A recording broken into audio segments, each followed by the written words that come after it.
Hi guys, mga boss, mga sir, may trouble ako sa ang sabi ng driver. Bigla daw nawala yung lamig ng aircon mga sir. Kaya sabi ko buksan mo tong hood.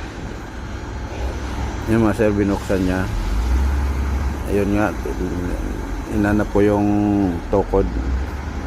Ayun, tinukura ko mga sir. At tinawakan ko yung tubo ng dalawa. Sabi ko naka-off, yun mo yung aircon. Kaya bumalik siya mga sir, inon yung aircon. Nung pagkaon niya, sinilip ko yung condenser fan mga sir. Gumagana naman mga sir. Saka pinakiramdaman ko yung linya ng suction. Kung may reaction man lumamig. Wala talaga mga sir. Wala ko nakita na may pagbabago. Kaya kinuha ko yung charging gauge ko mga sir. Yan, kinuha ko. Pero kanina pag on pa lang mga sir, ramdam ko na gumagana yung compressor, yung clutch coil niya. Dinig ko.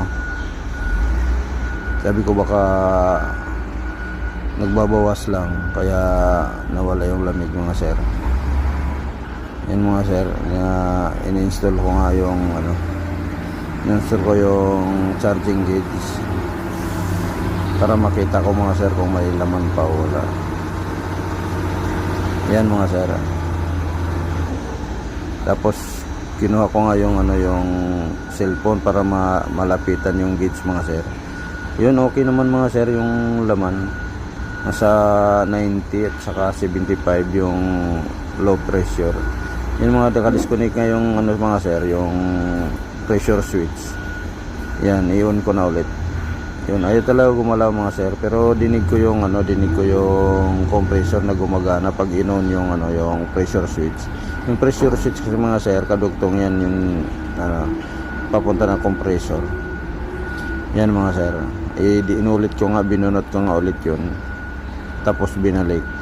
Dinig naman yung under ng clutch coil mga sir. Ayaw talaga gumalaw yung gauge, kaya sabi ko may problema yung compressor mo mga sir.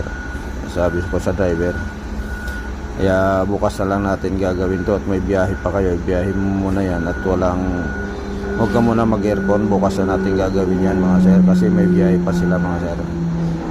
Yan mga sir, kaya umalis na nga mga sir. Salamat sa panonood, like and share na lang mga